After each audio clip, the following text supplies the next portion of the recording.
नमस्कार दोस्तों।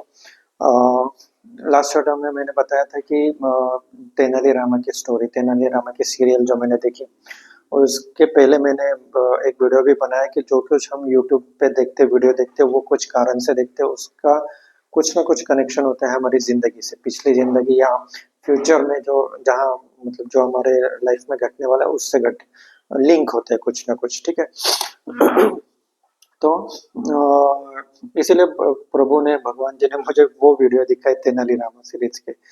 तो और बहुत अच्छे लगे मुझे, और उसमें से आध्यात्मिक ज्ञान भी मिला। हालांकि बहुत सारी चीजें तो उनकी एपिसोड के जो है वो उनके चतुराई के बारे में है कि कैसे उन्होंने चतुरता से ये सोल्यूशन, इस प्रॉब्लम का सोल्यूशन ढूंढा, ये किया वो किया वो किया।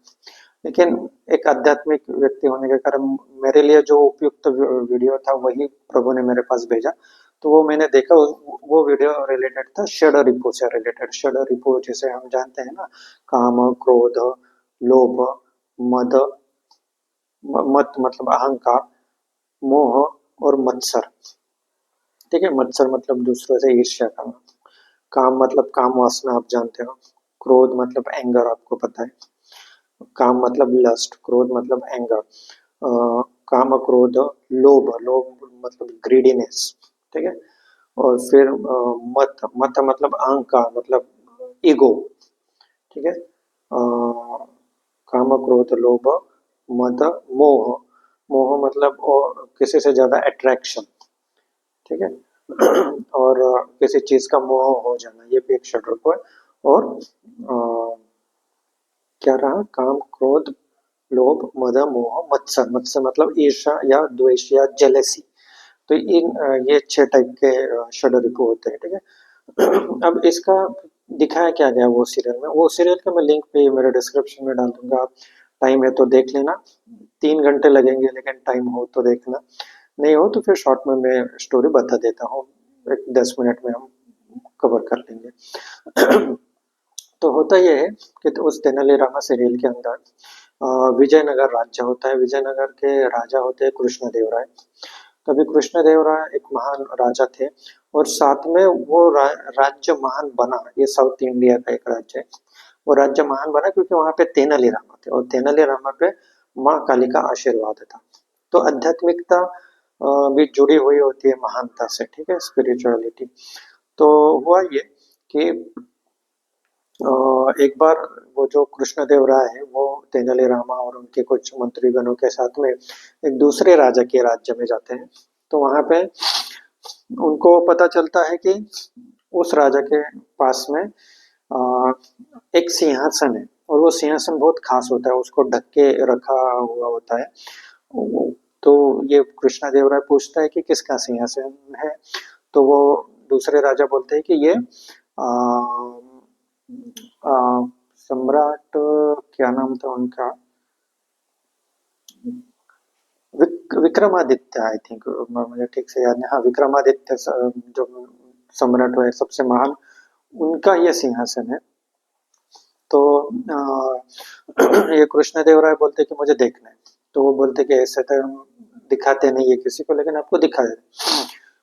तो वो जैसे तैसे उनको दिखा देते, और जैसे उसके ऊपर से पर्दा हटाते, तो वो सिंहासन की खासियत ये रहती कि ऊपर मतलब वो बीच में बैठने की गद्दी रहती है राजा की, और साइड में इधर 3 राक्षस के चित्र रहते हैं और इधर 3 राक्षसों के चित्र रहते हैं। तो मतलब काम, क्रोध, लोभ, मत, मोह, मत्सर, ऐसे षड्रिपु रहते। और वो बहुत भयानक ऐसे उनके चित्र रहते, चेहरे रहते उस सिंहासन पे जड़े हुए। और वो सिर्फ चित्र नहीं है, कहानी में इससे भी ज्यादा आगे मजा आने वाला है। इसीलिए मैं बोलता हूँ कि ये फालतू वेब सीरीज का इमेजिनरी देखने के बजाय ये स्टोरीज देखो, ये रियल हो चुकी है। तो वो भयानक चित्र नहीं रहते, उस सिंहासन की प्राण प्रतिष्ठा की गई रहती है। विक्रमादित्य राजा ने भी करवाई होती है, सम्राट ने। और आपको पता भी होगा, देखो कितनी खूबसूरती से अलग अलग चीजें लिंक हुई है, और हमारा ज्ञान बढ़ते जाता है उसमें से। क्योंकि आपको अभी तक क्या पता होगा कि प्राण प्रतिष्ठा सिर्फ आपने सुना होगा किसी मंदिर, अभी जैसे ये राम मंदिर बना उत्तर प्रदेश में, यूपी में, तो प्राण प्रतिष्ठा की गई। तो मतलब क्या, प्राण प्रतिष्ठा जब करते हैं तो एक पत्थर की मूर्ति के अंदर प्राण आ जाते हैं, एक सजीवता आ जाती है। कुछ वीडियोस भी वो दिखाए ना कि आंखों में फिर वो आईना लगाया और वो टूट गया, तो वैसे जागरूकता आ जाती है मूर्ति के अंदर। लेकिन यहाँ पे क्या था कि वो सिंहासन के अंदर षड रिपु थे और वो सिंहासन की प्राण प्रतिष्ठा की गई। मतलब वो षड रिपुओं की प्राण प्रतिष्ठा करके उनको जागृत किया गया। मतलब वो 6 राक्षसों को जगाया गया पर्पसफुली। काम जागृत हो गया, क्रोध जागृत हो गया, लोभ जागृत हो गया, मद मोह मत्सर, ये सबको जागृत किया। पहले जो भी मतलब वो सम्राट के पंडित थे उन्होंने जागृत किया प्राण प्रतिष्ठा से। और वो जागृत होने के बावजूद भी उसके ऊपर सम्राट विक्रमादित्य वो बैठते थे और उनका कोई कुछ भी बिगाड़ नहीं पाए। तो ये एक प्रकार से वो जताना चाहते थे वो पंडित भी और वो सम्राट विक्रमादित्य भी कि मैं वो ऐसा सम्राट हूँ कि जिसने षड रिपुओं पे भी विजय प्राप्त कर ली। सिर्फ मतलब दूसरे राजाओं पे नहीं, षड रिपुओं पे विजय प्राप्त कर ली। ऐसे महान थे, सर्वकालिक महान सम्राट ऐसा उन्हें बताया गया था उसमें।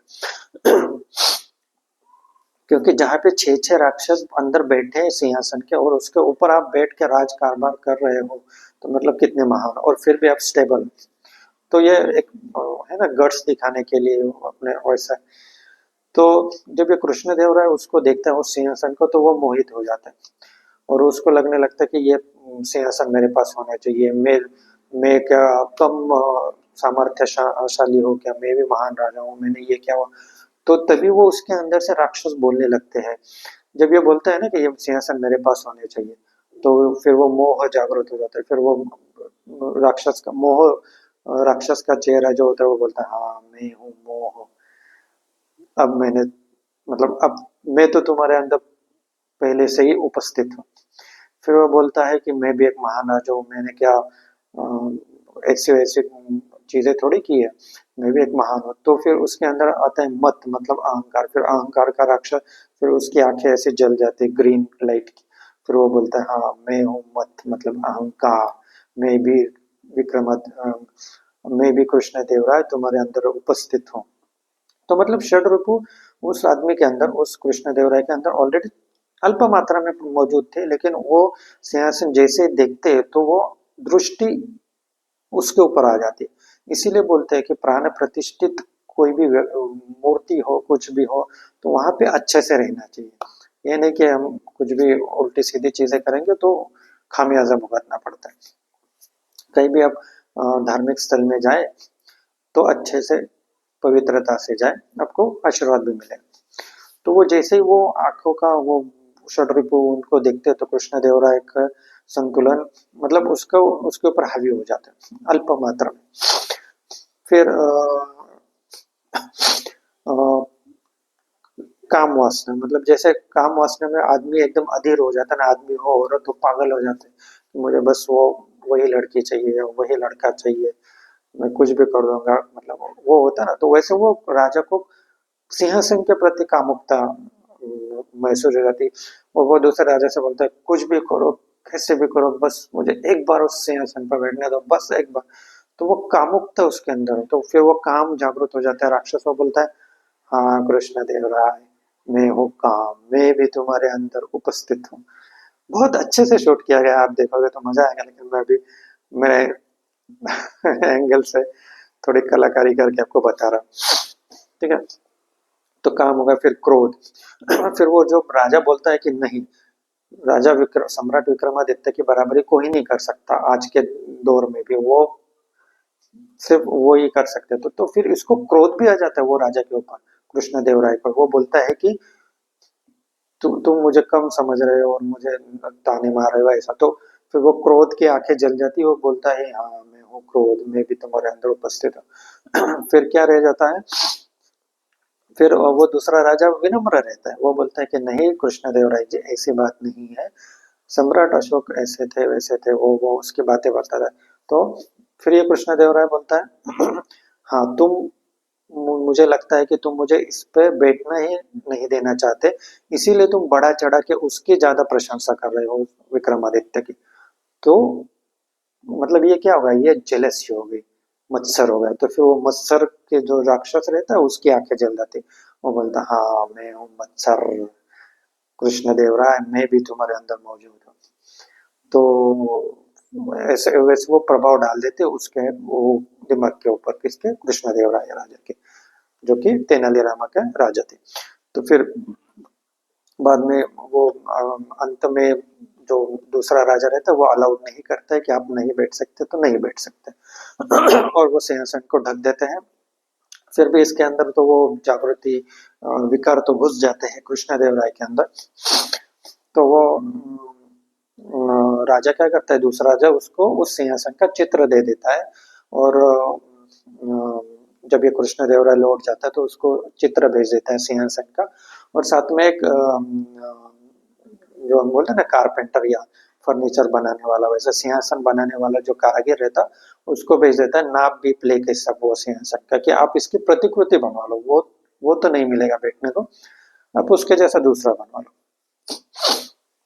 फिर ये कृष्णदेव राय के दरबार में वो आदमी आता है, वो चित्र लेके आता है, वो बनवा भी लेता है। और जब ये सब हो रहा होता है तभी जो तेनालीरामा रहता है उसके ऊपर दैवी आशीर्वाद रहता है। तो उसको सपने में आता है कि बार बार उसको कुछ 6 पंछी दिखाई देते हैं। वो ऐसा चौसर खेलते हैं जैसे लूडो जैसा गेम, तो उसमें 6 के आंकड़ा आता है, 6 दिए बुझ जाते हैं, तो 6 नंबर उसको बार बार दिखाई देता है। तो वो सोचता है कि ये ऐसा क्यों हो रहा है। और फिर अंत में उसको सपने में एक बार 6 राक्षस दिखाई देते हैं। फिर उसको क्लिक होता है कि हाँ ये तो देवी माता, मेरी माता मुझे संदेश दे रही थी कि ये षड रिपु है और ये विजयनगर पे आज मतलब अभी आने वाले समय के दौरान आक्रमण करेंगे और ग्रसित करेंगे लोगों को। फिर वो तेनालीरामा दौड़ के जाता है उसकी माता काली माता के मंदिर में प्रार्थना करता है। तो काली माता प्रकट हो जाती है। काली माता उसे बोलती है कि तेनालीरामा, मैं इसमें कुछ नहीं कर सकती, ये षड्रिपु जागृत होने वाले हैं, क्योंकि कृष्णदेव राय तो अभी ये पीछे नहीं हटेगा, ये तो ये प्राण प्रतिष्ठा करवा के रहेगा। और जहाँ ये षड्रिपु जागृत होंगे तो वहां मैं रुक नहीं सकती, तो मैं जा रही हूँ विजयनगर छोड़ के। लेकिन मेरा आशीर्वाद तुम्हारे ऊपर रहेगा और अगर तुम चाहोगे तो तुम विजयनगर को, तुम्हारे राजा को बचा सकते हो, तो अभी ये तुम्हारे ऊपर है। और फिर वो देवी माता वहां से चली जाती है मंदिर में से, ठीक है, उनकी आत्मा निकल जाती है, बस मूर्ति रह जाती है। तो वो स्टोरी है आगे की, कैसे तेनालीरामा फिर विजयनगर को और कृष्णदेव राय को बचाता है। तो मैं आगे के वीडियो में बताऊंगा, ये जस्ट एक इंट्रो होगा। होप आपको मजा आया होगा। अगले के वीडियो में मैं बच्चा कुचा जो है कवर कर लूंगा। कैसा लगा वीडियो मुझे बताइए। ये बहुत सीख की बात है इसीलिए मैं बता रहा हूँ। और ये बहुत इंपॉर्टेंट चीज थी। जब मैं ये वीडियो देख रहा था मैं अपने आप को भी एक आईने में देख रहा था कि क्या मेरे अंदर काम तो नहीं, क्रोध तो नहीं, मद मोह मत्सर तो नहीं। तो और जब आप लोग भी ये वीडियो देखोगे, एटलीस्ट मेरा वीडियो देख लो शॉर्ट में, है ना, 10-10 मिनट की, मतलब 20 मिनट में मेरा हो जाएगा, लेकिन पूरे 3 घंटा देख सको तो वो भी देख लो, कुछ भी कर लो तो, लेकिन आपको ये समझ में आ जाएगा कि हमारे अंदर भी कैसे ये षड्रिपु रहते हैं। और वो समझ में आ गया तो समझो कि ये प्रभु की इच्छा थी, तभी आप ये वीडियो देख रहे हो, उसके बिना कोई नहीं देख सकता। Thank you so much. कैसा लगा वीडियो मुझे बताइए, लाइक कीजिए, कमेंट कीजिए, सब्सक्राइब कीजिए, शेयर कीजिए लोगों तक, है ना, उनके नसीब में होगा तो वो देखेंगे। Thank you so much.